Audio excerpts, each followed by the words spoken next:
தேனு, இவன் பேசுறது கேட்டியா இல்லையா? கேஸ் போடுன்னு சொல்றான். இவெல்லாம் சரிப்பட்டு வர மாட்டான். இவனெல்லாம் மன்னிச்சு நீ கல்யாணம் பண்ணிக்கிட்டேன்னு வச்சுக்க, நாளைக்கு இவன் இதே மாதிரி இன்னொரு பொண்ணோட வாழ்க்கையில விளையாடிட்டே இருப்பான். இவன மாதிரி ஆளுங்களெல்லாம் திருத்தவே முடியாது.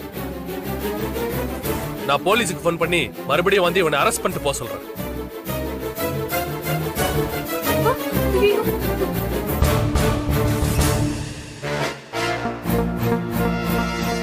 மாமா, ஒரு நிமிஷம். என்ன? இல்ல, எனக்கு வினய் கிட்ட கொஞ்சம் தனியா பேசணும்.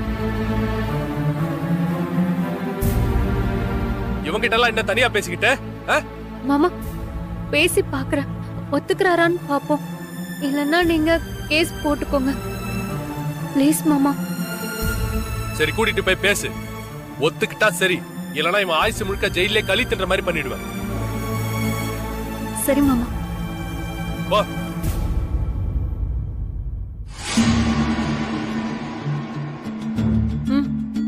வாங்க.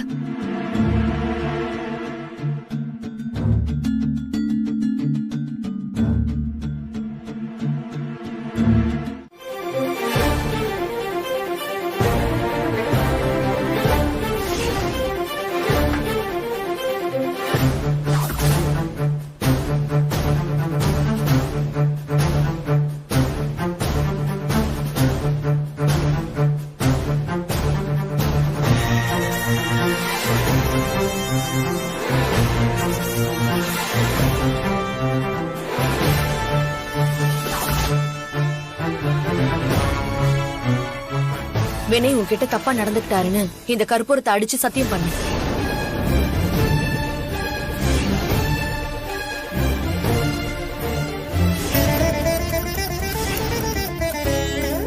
தேனு நல்லா வசமா மாட்டிக்கிட்டா.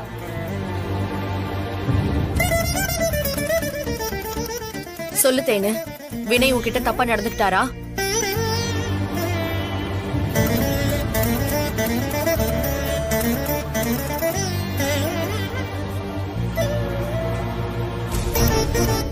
சொல்லு தேனு, வினய் உன்கிட்ட தப்பா நடந்துக்கிட்டாரா?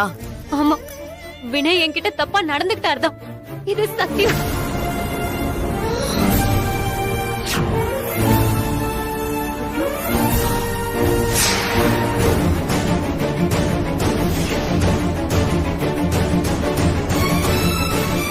உங்களை நான் கல்யாணம் பண்ணிக்கிறதுக்கு எந்த எக்ஸ்ட்ரீம் வேணாலும் போகும்.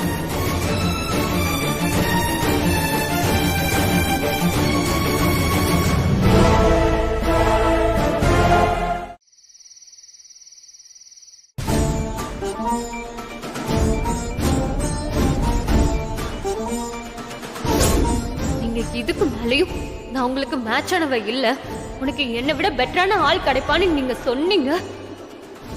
என் சாவுக்கு காரணம் நீங்க தானே லெட்டர் எழுதி வச்சுட்டு சூசைட் பண்ணிப்ப. ஆமா, வினய் என்கிட்ட தப்பா நடந்துட்டார்தான், இது சத்தியம். கார்த்தி, இப்ப என்னப்பா பண்றது? என்ன பண்றதுன்னு என்கிட்ட கேட்டீங்கன்னா நான் என்னமா பண்ண முடியும்? அதான் உங்க பேத்தி பெரிய மனுஷி அவளே முடிவெடுத்தால, அதுக்கப்புறம் நாமெல்லாம் பேசி என்ன ஆக போகுது? என்னப்பா நீயே இப்படி பேசினா எப்படி? நடந்தது என்னமோ நடந்து போச்சு. இந்த பிரச்சனையில போலீஸ் கோர்ட்டு கேஸ்ன்னு எதுவும் இல்லாம ஒரு முடிவுக்கு வந்துருச்சு இல்ல, அதை நினைச்சு முதல்ல நிம்மதி பெருமூச்சு விடு. எப்படிமா நிம்மதியா இருக்க முடியும்? தேனு தன்னை கெடுத்தவனுக்கே கல்யாணம் பண்ணி கொடுன்னு சொல்றது அவளோட அறியாம. நாம தான் அவளுக்கு புத்திமதி சொல்லி எது சரி எது தப்புன்னு அவளுக்கு புரிய வைக்கணும். அவ கால் தடிக்க ஒரு பாழ்கடத்துல விழுந்துட்டானா நீ கால ஃபுல்லா அந்த கிணத்துல கடன் நம்ம விட்டுட்டு வந்துட முடியுமா?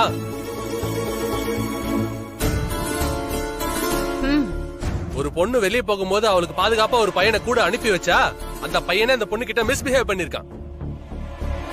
அவனோட ஐயோக்கே இந்த உலகத்துல வேற யாராவது இருக்க முடியுமா? அவனுக்கு போய் நம்ம வீட்டு பொண்ணை கல்யாணம் பண்ணி வைக்கலாம்னு சொல்றீங்க. எப்படிமா கல்யாணம் பண்ணி வைக்க முடியும்? நீ சொல்றது எனக்கு நல்லாவே புரியுதுப்பா. நாமளா தேனை வினய்க்கு கல்யாணம் பண்ணி வைக்கணும்னு முடிவு எடுத்தோம், அவளாதானே முடிவெடுத்தா. ஒரு வகையில யோசனை பண்ணி பார்த்தா கூட அவ எடுத்த முடிவு சரிதான் எனக்கும் தோணுது.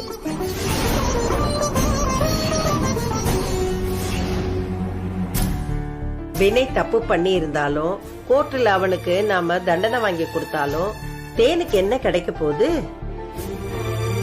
அவ இழந்த மானத்தை திருப்பி கொடுக்க முடியுமா நம்மளால?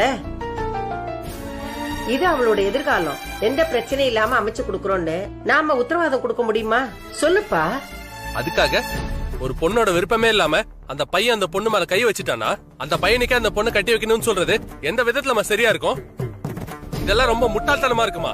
கார்த்திக், நான் சொல்றதுக்கும் நீ சொல்றதுக்கும் நிறைய வித்தியாசம் இருக்குப்பா.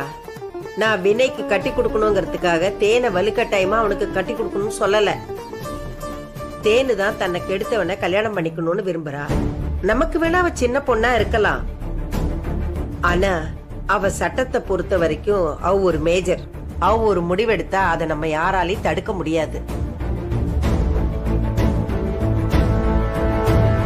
எனக்கு என்னமோ தேன் எடுத்த முடிவுதான் சரின்னு படுதுப்பா.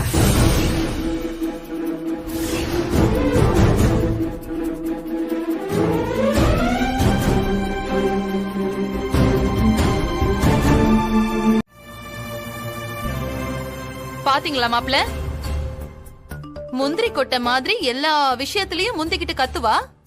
இப்ப தேன்மொழி விஷயத்துல மட்டும் நீங்க எடுக்கிற முடிவுதான் சரியா இருக்கும்னு சொல்றா.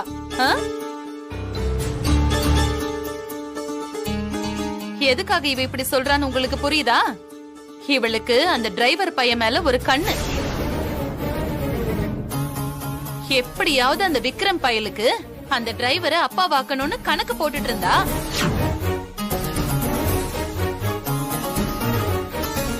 அதுல மண்ணு விழுந்துருச்சுன்னு தான் இப்படி பட்டம் படாம பேசுறா.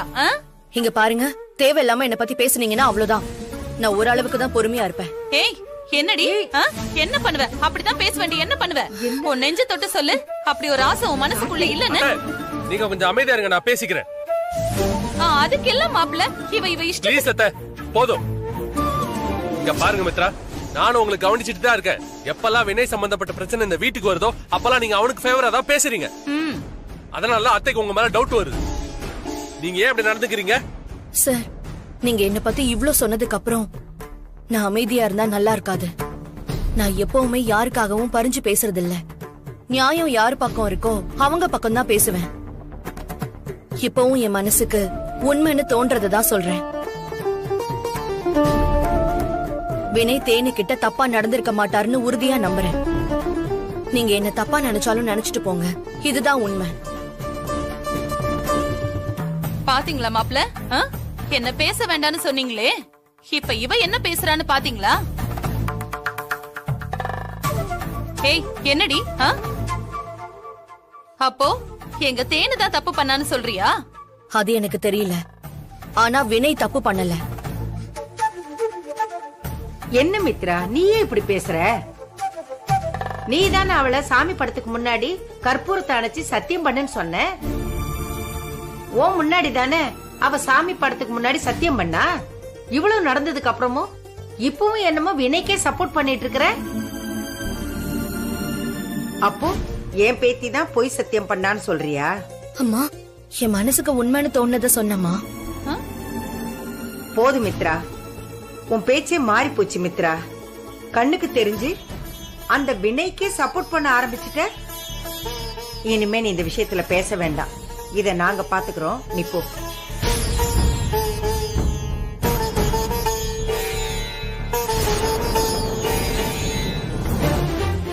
அம்மா, இல்ல மித்ரா, நீ போ. இப்படி ஒரு எண்ணத்துல இருக்கிற உன்னை வச்சுக்கிட்டு தேன்மொழி விஷயத்தை பத்தி பேச முடியாது. தயவு செஞ்சு நீ ஒதுங்கிக்கோ, நாங்க பாத்துக்கிறோம். இத பாருமா, வாழ்க்கைங்கிறது ரொம்ப ரொம்ப சின்ன வட்டம்மா. இப்படி யோசிக்காம எல்லாத்தையும் இழந்துட்டோம்னு வச்சுக்கோ, அப்புறம் திரும்பி பார்க்கும்போது நாம இழந்தது நிறைய இருக்கும். எல்லாத்தையும் இழந்துட்டு அப்புறம் அதெல்லாம் வேணும்னு கேட்டா அந்த ஆண்டவனால் கூட திருப்பி கொண்டு வந்து கொடுக்க முடியாது. டே மாப்ள, மித்ரா, தயவு செஞ்சு உங்களை கெஞ்சி கேட்டுக்கிறேன். இதுக்கு மேலே அது கொஞ்சம் யோசிச்சு ஒரு நல்ல முடிவை எடுத்து உங்க வாழ்க்கையை நல்லபடியா அமைச்சுக்கோங்க. சரி, முடிஞ்சா போலாமா? என்னடா ஏதோ சினிமா முடிஞ்சது போலாமான்னு கேக்குற மாதிரி கேக்குற? எவ்வளவு சீரியஸா பேசிட்டு இருக்க நீ? அசால்ட்ட போலாமான்னு கேக்குற? ஓகே, உங்க ரெண்டு பேருக்கு சேர்ந்து வாழ பிடிக்கல. உனக்கு அவ கூட வாழ பிடிக்கல, அவளும் வேணான்னுட்டா. அப்ப செய், பேசாம தேவனை கல்யாணம் பண்ணிக்கோ. அவதான் கல்யாணம் பண்ணிக்கணும் ஒத்த கால நிக்கல. அவளை கல்யாணம் பண்ணிக்கிட்டு வாழ்க்கை கொடு. யோ, நீ என்ன லூசா? மித்ரா வச்சுக்கிட்டு என்னையா பேசிட்டு இருக்க? ஏன் பேசுன என்ன? அதான் அவ எல்லாம் முடிஞ்சிருச்சுன்னு சொல்லிட்டாளே. நீ தேனுவை கல்யாணம் பண்ணிக்கிட்டு வாழ்க்கை ஆரம்பி. முடியாதுல்ல? ஏன்னா மித்திர இடத்துல உன்னால வேற யாரையும் நினைச்சு பார்க்க முடியாது. அதே மாதிரிதான் அவளுக்கும் உன் இடத்துல வேற யாரையும் நினைச்சு பார்க்க முடியாது. ஆனா 2 பேர் எல்லாத்தையும் உள்ளுக்குள்ளேயே மறைச்சு வச்சிருக்கீங்க. அவளுக்கு தான் ஈகோ, உனக்கு அதான் எல்லாமே முடிஞ்சிருச்சுன்னு சொல்றீங்களா?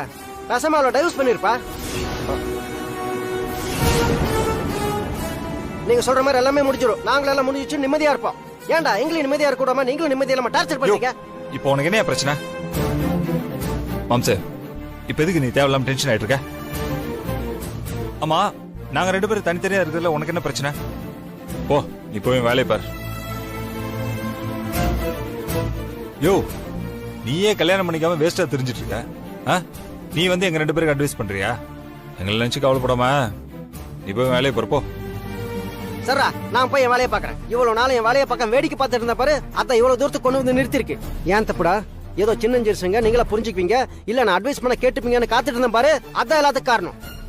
இனி காட்டுறேன் டைம் வேலையா. இப்பவே போறேன். கார்த்திக் சார் கிட்டையும் காந்திமதி அம்மா கிட்டையும் உண்மையை சொல்றேன். வினயும் மித்ராவும் புருஷன் பண்ணாட்டி அவங்க 2 பேத்துக்குள்ள பிரச்சனை. அதனால மித்ரா இங்க வந்துட்டா. வினய் அவளை எப்படியாவது சமாதானப்படுத்தி கூட்டிட்டு போங்க. இங்க டிரைவர் அவளை பாத்துட்டு இருக்கான் அப்படிங்கிற உண்மையை சொல்றேன். எல்லாம் முடிஞ்சு பாரு. ஏதாவது ஏடா கூடமா பேசின அப்புறம் சும்மா இருக்க மாட்டேன், தெரிஞ்சுக்கோ. அடிச்சு வாய்களை உடைச்சிட்டு சொல்லிட்டேன். போய் சொல்லிட்டு வந்ததுக்கு அப்புறம் வாயோட மண்டையோட எதவனோட வாயோட லூசு.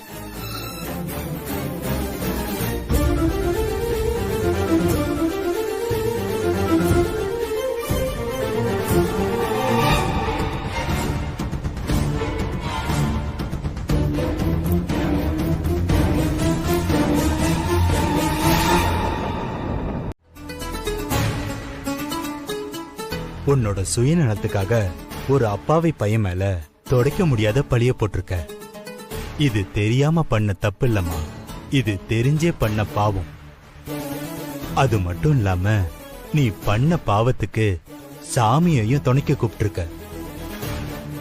நீ செஞ்ச பாவத்துக்கே பரிகாரம் கிடைக்குமான்னு தெரியல. இதுல நீ கற்பூரத்தை அணைச்சு அந்த கடவுள்கிட்ட சத்தியம் பண்ணி நீ கும்புற சாமிக்கும் துரோகம் பண்ணிருக்க. நீ மனுஷனை மட்டும் ஏமாத்திருந்தா சாமி கிட்ட போய் மன்னிப்பு கேட்க சொல்லிருப்பேன். நீ அந்த சாமியவே ஏமாத்திருக்க. உன்னை எப்படி சாமி கிட்ட போய் மன்னிப்பு கேளுன்னு சொல்ல முடியும்? சாமி உன் மேல கடும் கோவத்துல இருக்கும். சாமி, இவ சின்ன பொண்ணு, ஏதோ தெரியாம அப்படி ஒரு தப்பு பண்ணிட்டா. நீங்க தான் பெரிய மனசு பண்ணி ஏதாவது ஒரு வழி பண்ணணும் சாமி. இந்த பழைய புராண கதையிலலாம் சாமி கோவப்பட்டு சாபம் விட்டா அந்த சாபத்துல இருந்து வெளியே வரத்துக்கு ஏதாவது மந்திரம் அது இதுன்னு ஏதாவது வழி இருக்கும்ல சாமி. அந்த மாதிரி இவளும் சாமியோட கோவத்துல இருந்து வெளியே வர ஏதாவது ஒரு வழி இருந்தா சொல்லுங்க சாமி. சரி, அதுக்கு ஒரு வழி சொல்றேன். அத நீ போய் செய். உன்னை சாமி மன்னிச்சிரும். சொல்லுங்க சாமி, நான் செய்றேன். நீ எந்த அப்பாவி பையன் மேல பழி போட்டியோ அந்த அப்பாவி முன்னாடி போய் நான் சொன்னது அத்தனையும் போய் என்ன மன்னிச்சிருங்கன்னு அந்த பையன் கால்ல விழுந்து மன்னிப்பு கேளு. அந்த பையன் உன்னை மன்னிச்சுட்டா கடவுளே உன்னை மன்னிச்சிரும். சாமி, அது ரொம்ப கஷ்டம் சாமி. நீங்க வேற ஏதாவது வழி இருந்தா கொஞ்சம் சொல்லுங்க. தெரியும், உன்னால முடியாதுன்னு எனக்கு நல்லா தெரியும். ஏன்னா அவனை அடைஞ்சே தீரணுங்கிற உன்னோட சுயநலம் மன்னிப்பு கேட்க சம்மதிக்காது. சாமி, வேற ஏதாவது வழி இருந்தா கொஞ்சம் சொல்லுங்களேன். உன்னை நீயே தண்டனைக்கு உட்படுத்திக்கிறது தான் ஒரே வழி. கொன்னா பாவம் தின்னா போச்சுங்கிற மாதிரி நீ பண்ண பொய் சத்தியம் அந்த பையனை அடையறதுக்கு தானே தவிர அழிக்கிறதுக்கு இல்ல. கெட்டதுலயும் ஒரு நல்லது. வீட்ல தானியங்கள் நிறைஞ்சிருந்தாலும் விரதம் இருக்கிற மாதிரி நீ காதலிச்ச பையன் உன் பக்கத்துல இருந்தாலும் அவன் கூட பேசாம நீ ஒதுங்கி இருக்கணும். நான் சொல்றது உனக்கு புரியுதா? என்னடி இப்படி சொல்றாரு? மௌன விரதம் இருக்கணும்னு சொல்றேன். வாரத்துல ஒரு நாள் செவ்வாய்க்கிழமை அன்னைக்கு யாரு கூடயும் பேசாம மௌன விரதம் இருக்கணும். உன்னோட காதலன்கிட்ட மட்டும் இல்ல, யாருக்கிட்டையும் நீ பேசக்கூடாது. நான் போதும்னு சொல்ற வரைக்கும் இத நீ கடைபிடிச்சிட்டு வா. இப்போதைக்கு இதுதான் பரிகாரம். கார்த்திக், இன்னைக்கு வினய் கிட்ட எப்படியாவது பேசி ஆகணும்பா. பொம்பளை புள்ள விஷயம் எப்படியாவது பேசி ஆகணும்பா. ஆமாமா, கண்டிப்பா பேசி ஆகணும். ரொம்ப நாள் தள்ளி போட முடியாது.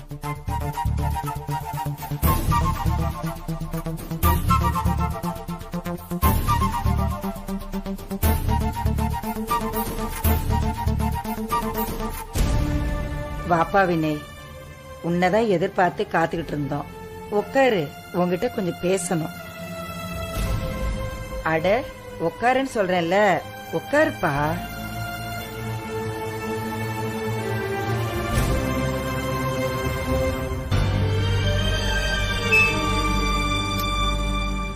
இவ வேற காலையில கடுப்பேத்திட்டு இருக்கா. வினய், இத பாருப்பா, நடந்தது என்னமோ நடந்து போச்சு. நீங்களும் நிதானம் இல்லாம இருந்துட்டீங்க. தேன்மொழியும் உங்களை ஏத்துக்கிறேன்னு சொல்லிட்டா. அதனால முடிஞ்சதை விட்டுருவோம்ப்பா. இனிமே நடக்க வேண்டியதை பத்தி மட்டும் பேசுவோம். இங்க பாருங்க வினய், தேன்மொழி உங்களை மன்னிச்சு ஏத்துக்கிறேன்னு சொன்ன ஒரே ஒரு காரணத்துக்காக தான் உங்களை இங்க உட்கார வச்சு பேசிட்டு இருக்கேன். இல்லன்னா இங்க நடக்கிறதே வேற. ஆமா மாப்பிள்ள, இவன் பண்ணதுக்கு இவனை சும்மாவே விட்டுருக்க கூடாது. தேன்மொழிக்காக தான் நான் பாத்துக்கிட்டு இருக்கேன். இல்லனா இந்நேரம் இவனை என்ன பண்ணிருப்பனே தெரியாது. நாகு, இனிமே அந்த பழைய கதையை பத்தி எல்லாம் பேசாத, சரியா? என்ன, வினய் நம்ம வீட்டுக்கு மருமகனா வரப்போறவரு. அவரை போய் அவன் எல்லாம் பேசாத. கொஞ்சம் மரியாதை கொடுத்து பேசு, சரியா? வினய், நான் சொல்ல வந்ததை சொல்லிடுறேன். நீ ஆரம்பத்துல இந்த வீட்டுக்கு வரும்போது சென்னையில பிசினஸ் பாத்துக்கிட்டு இருந்ததாவும் அதுல லாஸ் ஆனதுனால கோயம்புத்தூருக்கு வந்ததாவும் சொன்ன. நாங்க அதை பெருசாவும் கண்டுக்கலப்பா. நீ தனியா பிசினஸ் பண்ணிட்டு இருந்தா உன் குடும்பம் ஓரளவுக்கு பெரிய குடும்பமா தான் இருக்கும். அதனால நீ என்ன பண்ற, உன் அப்பாவையும் அம்மாவையும் இந்த வீட்டுக்கு வர சொல்லு. நாங்க உங்க கல்யாணத்தை எப்படி பண்ணலாம், என்ன பண்ணலாம்னு கலந்து பேசி ஒரு முடிவெடுத்துடலாம். எல்லாத்தையும் உங்ககிட்ட பேசி முடிவெடுக்க முடியாதுல்ல. மா, நீங்க தேன் சொல்றத மட்டும்தாம்மா நம்புறீங்க. நான் சொல்றத நம்பவே மாட்டேங்கிறீங்க. எனக்கு அதான் ரொம்ப கஷ்டமா இருக்குமா. என்ன இருந்தாலும் உண்மை ஒரு நாள் வெளியில வரதானே போகுது. அப்ப எல்லாருமே புரிஞ்சுப்பீங்க என்ன பத்தி. எல்லா நேரம் வரும்போது புரிஞ்சுப்போம். இப்ப நீங்க அம்மா சொன்ன மாதிரி உங்க வீட்ல இருந்து அப்பா அம்மாவை உடனே இங்க வர சொல்லுங்க.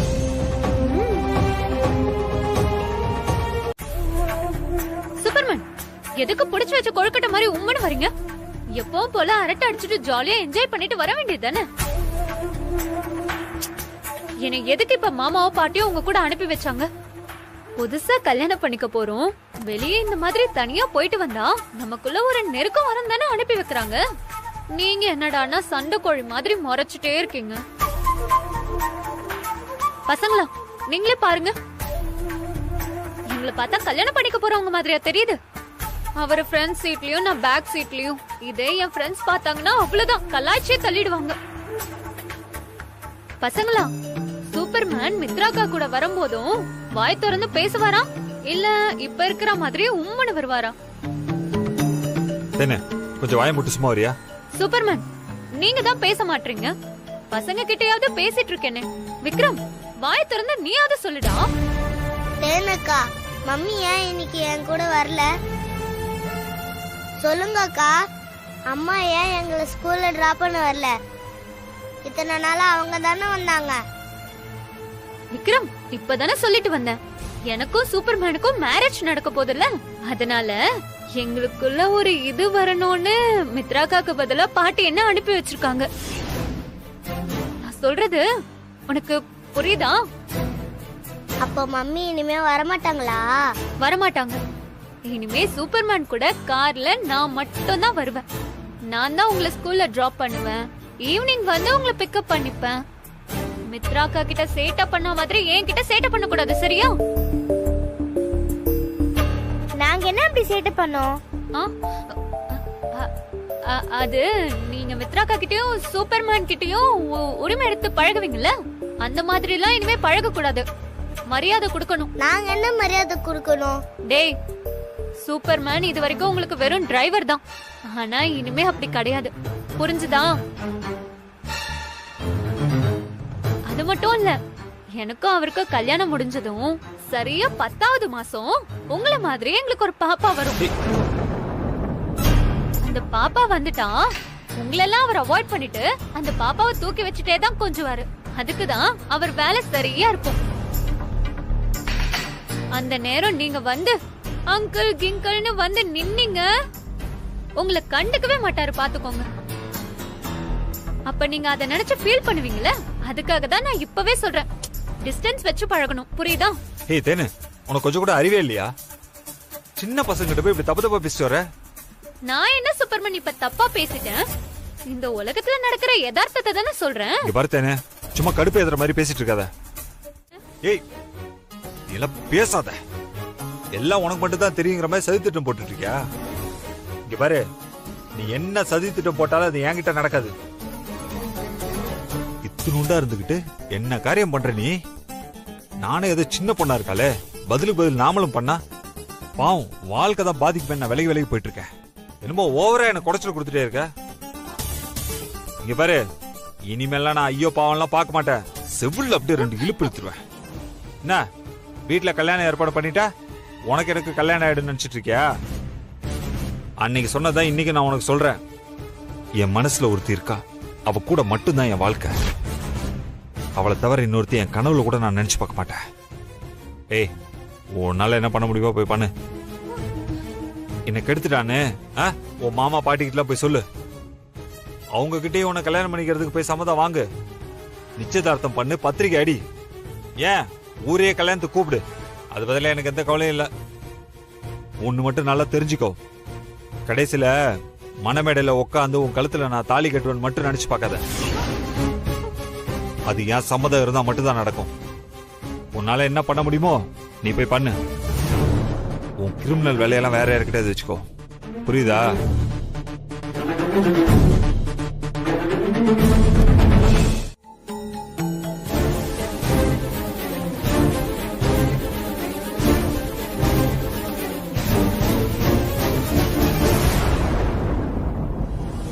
எல்லாத்துக்கும் ஒரு பொறுமை இருக்கு மித்ரா. அவ பேசின பேச்சுக்கு அங்கே அவளை அடிச்சு மூஞ்ச பேத்துறணும்னு கோவம் வந்துச்சு. எது பிரச்சனை வேண்டாம் தான் வாய் வார்த்தையா சொல்லிட்டு இருக்கேன். நான் இந்த வீட்டுல வந்து இவ்வளவு கஷ்டத்தையும் அவமானத்தையும் தாங்கிட்டு இருக்கேன்னா அது காரணம் நீயும் என் பையனும் மட்டும்தான். அவன் பேச்சையும் சிரிப்பையும் பாக்குறதுக்கு தான் நான் உயிரோடவே வாழ்ந்துட்டு இருக்கேன். ஆனா இப்ப அவன் என் முகத்தை கூட பார்க்காம போறானா அது காரணம் அவதான். வினய் ப்ளீஸ் கொஞ்சம் பொறுமையா இருங்க. இங்க பாருங்க வினய், விஷயம் சீரியஸ் ஆயிட்டே இருக்கு. நீங்க அவ மேல கோவப்பட்டு கத்துனா அவ அந்த கோவத்தை வேற பக்கம் காட்டுறா, இங்க வந்து பிரச்சனைய கிளப்பிட்டா. இப்பவே கல்யாணம் பண்ணணும், இப்பவே நிச்சயம் பண்ணணும்னு நிக்கிறா. காந்திமதி அம்மா கார்த்திக் சாருக்கு இது சம்பந்தமா போன் பண்றேன்னு போயிருக்காங்க. அவரு வந்த உடனே நீங்க யாரு என்னன்னு கேட்டு உங்க அப்பா அம்மாவை வந்து பேச சொல்லுவாரு, அவசரப்படுத்துவாரு. என்ன செய்ய போறீங்க? கொஞ்சம் பொறுமையா போங்க ப்ளீஸ். நாம டென்ஷன் ஆனா அது நமக்கு தான் ஆபத்துல வந்து முடியும். என்ன மித்ரா பேசுற? அவ பண்றதெல்லாம் பண்ணிக்கிட்டே போவா, ஆனா நான் மட்டும் பொறுமையா இருக்கணுமா? இது ஒரு பொம்பளை பிள்ளையோட வாழ்க்கையாச்சு நான் யோசிச்சா அதை அவ அட்வான்டேஜா எடுத்துட்டு இருக்கா மித்ரா. எனக்கு இங்க பயங்கர பிரஷரா இருக்கு, உனக்கு புரியுதா இல்லையா? எனக்கு அது புரியுது வினய், ஆனா நாம அவசரப்பட முடியாது. இந்த விஷயத்த ரொம்ப கேர்ஃபுல்லா தான் டீல் பண்ணணும். தயவு செஞ்சு நான் சொல்றத கேளுங்க, கோபப்படாதீங்க. அவங்க என்ன சொன்னாலும் சரி சரின்னு போங்க. அவங்க ரூட்லயே போய் இத சரி பண்ணிக்கலாம். ப்ளீஸ் வினய், எனக்காக நீங்க அவங்க கிட்ட கொஞ்சம் பொறுமையா போங்க. எல்லாம் உனக்காக மட்டும்தான்.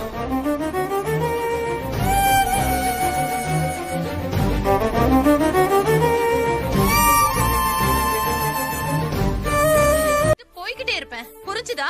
இத பாரு, ஒழுங்கு மரியாதையா இந்த கல்யாணத்தை நிறுத்துற வழிய. என்ன பாட்டி பயமா இருக்கான்? நீங்க என் வழியில குறுக்க வராம இருக்கிற வரைக்கும் உங்களுக்கு எந்த பாதிப்புமே கிடையாது. இனிமே இந்த மாதிரி நீங்க மிரட்டுற வேலைய வச்சுக்கிட்டீங்க, ஒண்ணும் இல்ல, நீங்க எனக்கு ஃபோன் பண்ணி வினய் உனக்கு வேணும்னா இத பண்ணு அத பண்ணுன்னு சொல்றது, வினய் எனக்கு எடுத்துட்டாருன்னு பொய் சொல்ல சொன்னீங்கல்ல, எல்லா கால் ரெக்கார்ட்ஸும் என்கிட்ட இருக்கு. என்கிட்ட மட்டும் இல்ல, என் ஃப்ரெண்ட்ஸ் 3 பேர்கிட்ட கொடுத்து வச்சிருக்கேன். ஏதாவது நீங்க என்கிட்ட பிரச்சனை பண்ணீங்க, ஒண்ணுக்கு 2 தூக்க மாத்திரையை போட்டுக்கிட்டு கால் ரெக்கார்ட்ஸ் தோ இந்த வீடியோ இருக்குல்ல எல்லாத்தையும் கார்த்தி மாமாக்கு அனுப்பிட்டு படுத்துருவேன். அப்புறமா காப்பாத்திடுவாங்க. என்ன 2-3 நாள் ஹாஸ்பிட்டல்ல இருந்துட்டு அப்புறம் நார்மல் ஆயிடுவேன். ஆனா நீங்க தற்கொலைக்கு தோணுன கேஸ்ல உள்ள இருப்பீங்க. புரியுதா? அடி பாவி, நீ இவ்வளவு பெரிய கிரிமினலா? நோனோ பாட்டி, நான் கெட்டவெல்லாம் கிடையாது. ஆனா எனக்கு சூப்பர்மேன் வேணும். அதுக்காக நான் எந்த எக்ஸ்ட்ரீம் வேணாலும் போவேன். குறுக்க யாரு வந்தாலும் காலி பண்ணிட்டு போயிட்டே இருப்பேன். வேணாண்டி, நீ ரொம்ப பெரிய தப்பு பண்ணிட்டு இருக்க. சொன்ன கேளு, வேண்டாம். பாட்டி பேசாம போறீங்களா? இல்ல இந்த வீடியோ மாமா கடப்பட்டுமா?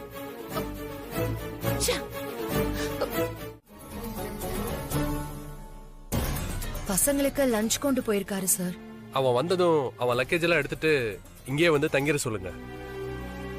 இனிவே தேனுக்கும் அவனுக்கும் தான் கல்யாணம்னு ஆயி போச்சு. கல்யாணம் முடியற வரைக்கும் எதுக்காக வெயிட் பண்ணணும்? அவன் இங்கேயே இருந்து நம்மளோட பார்வையில அவன் இருக்கட்டும்.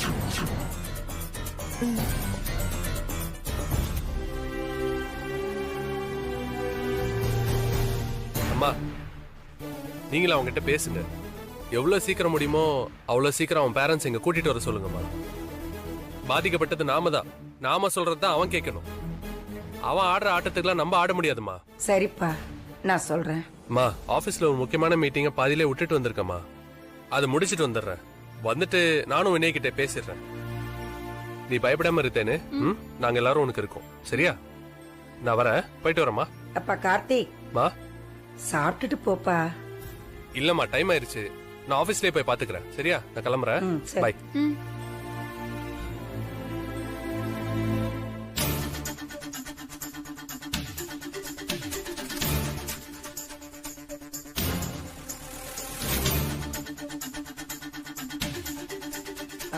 மித்ரா,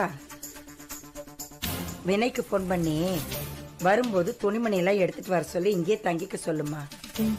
சரிங்கம்மா.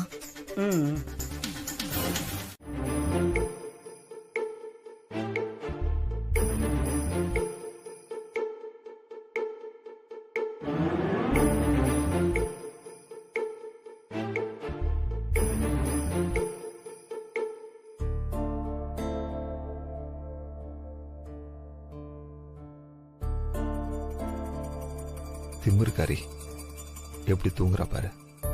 நல்ல பொம்மை மாதிரி, ஆத்துக்கு 2 கரை மாதிரி. நான் இந்த பக்கமோ நீ அந்த பக்கமோ, நம்ம பையன் விக்ரம் நடுவில் படுத்திருக்கணும். நம்ம 2 பேரும் அவன் மேல கையை போட்டு நல்லா அணைச்சுக்கிட்டு தூங்கணும்னு எனக்கு ரொம்ப நாள் ஆசை.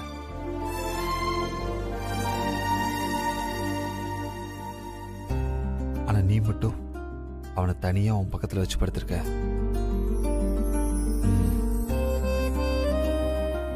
இப்போ உனக்கு புரியலனாலும் எனக்கு அது ஒரு நாள் நீ புரிஞ்சுப்ப.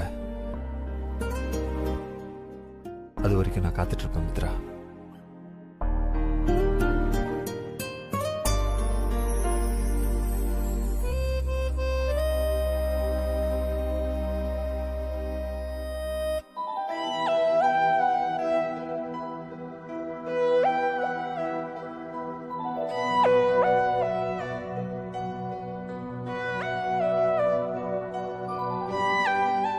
இத்தனை நாளா உன் கூட மட்டுமே விக்ரம் தூங்கிட்டு இருந்தான்.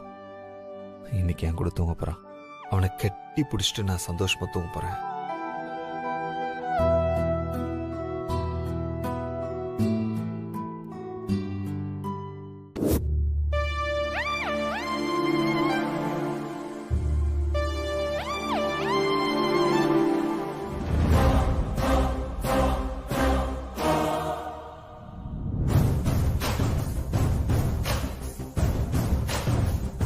மித்ரா, இன்னைக்கு ஒரு நாள் விக்ரம் என் கூட தூங்கட்டும்.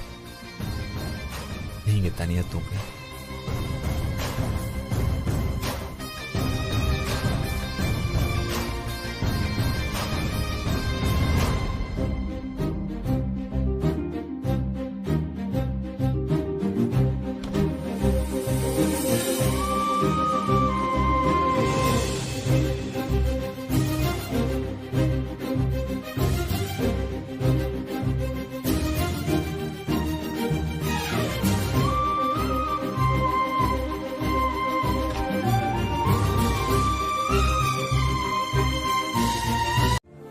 நிஜமாவே தேனக்காவை கல்யாணம் பண்ணிக்க போறீங்களா?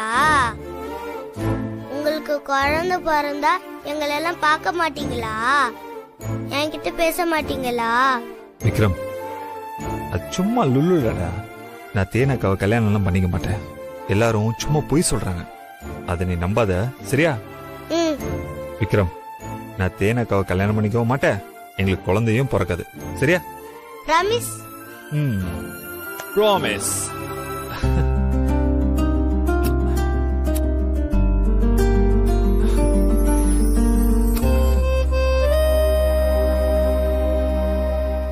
விக்ரம், நான் உனக்கு ஒண்ணு சொல்லவா? நீயும் நானும் எப்போ இப்படியே தான் இருப்போம். யார் என்ன சொன்னாலும் நான் மாற போறதில்ல. அதே மாதிரி நீ மத்தவங்க சொல்றது எதையுமே நம்பாம நீ எப்பவும் போல என்கிட்ட பேசணும், சரியா? காலையில ஸ்கூல்ல பண்ண மாதிரிலாம் என்கிட்ட பேசாமலாம் போக கூடாது, என்ன? அங்கிளால அப்புறம் தாங்கிக்க முடியாது விக்ரம், சரியா? சரி அங்கிள். அங்கிள், நீங்களும் நானும் எப்பவும் பிரியாம இருக்க நான் ஒரு ஐடியா சொல்லவா? சொல்லு விக்ரம். நீங்க தேனக்கா மாதிரி வேற ஒருத்தங்களை கல்யாணம் பண்ணிக்காம என் மம்மிய கல்யாணம் பண்ணிக்கிறீங்களா? எங்க மம்மிய நீங்க கல்யாணம் பண்ணிக்கிட்டா நீங்களும் நானும் எப்பவுமே ஒன்னா இருக்கலாம். என்ன சொல்றீங்க அங்கிள்? நான் என் மம்மி கிட்ட உங்களை கல்யாணம் பண்ணிக்க சொல்றேன். நான் சொன்னா என் மம்மி கேட்பாங்க அங்கிள். நான் உங்களை அங்கிள்னு சொல்லாம டாடின்னு சொல்லுவேன்.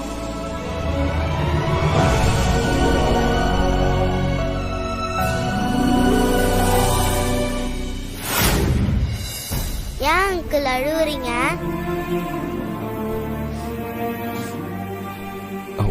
ஒண்ணு இல்ல விக்ரம், சும்மாதான்.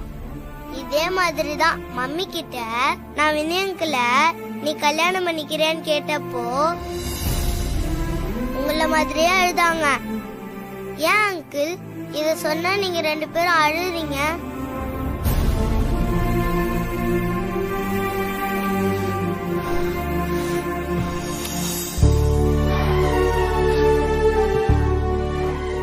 அங்கிள், உங்களை எனக்கு அங்கிள்னு கூப்பிடவே பிடிக்கல, டாடின்னு கூப்பிடதான் பிடிச்சிருக்கு. நான் டாடினே உங்களை கூப்பிடவா?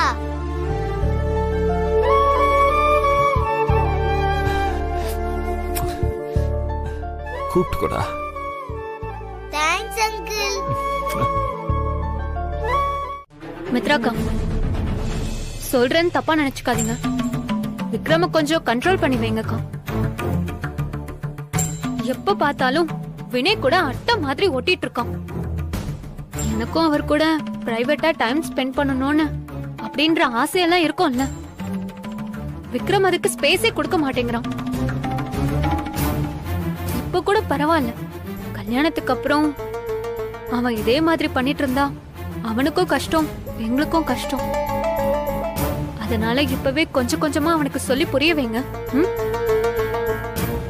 இனிமே விக்ரம் கார்த்தி மாமா கூட எந்த டிஸ்டன்ஸ்ல இருக்கானோ அதே மாதிரி வினய் கூடயும் இருக்கணும். நான் என்ன சொல்றேன்னு உங்களுக்கு புரியுதாக்கா? புரியுது தேனு. அதுக்கு முதல்ல உன்னோட கல்யாணம் நடக்குதான்னு பாரு.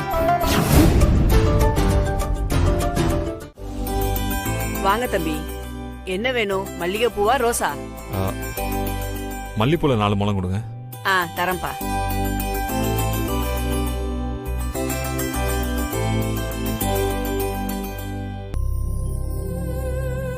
இந்தப்பா, கொடுத்து வச்சோமா நீ. இந்த காலத்துல 1 முழம் பூ வாங்கி கொடுக்கவே புருஷங்க மேலையும் கீழையும் பாக்குறாங்க. இந்த தம்பி 4 முழம் பூ வாங்கி கொடுத்திருக்கு. அவர் மனசு நோகாம பாத்துக்கோமா. அதெல்லாம் அருமையா பாத்துப்பேன் பாட்டி. இந்தா வச்சுட்டு வா, சீக்கிரம் இடத்த காலி பண்ணலாம். இப்ப எதுக்கு ரொம்ப பறக்குறீங்க? இருங்க, பொறுமையா போலாம். சாமி என்ன ஓடியா போகுது?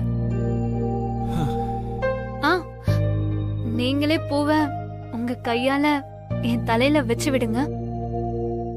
ஏய் தேனு, பப்ளிக்ல போய் வச்சு விட சொல்ற? என்னால முடியாதுன்னு இந்த நீயே வாங்கி வச்சுக்கோ. தம்பி பாப்பா ஆசையா கேக்குதுல்ல, வச்சு விடப்பா.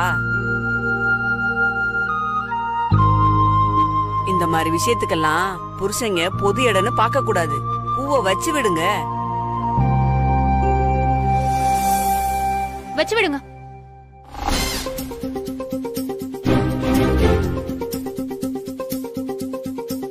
இப்ப நீங்க வைக்க போறீங்களா இல்லையா? நீங்க வச்சு விடலன்னா நான் அப்படியே வீட்டுக்கு நடந்து போயிடுவேன். உங்களால பூதான் வாங்கி தர முடியல, வச்சு விடவுமா முடியல? வச்சு விடுங்க.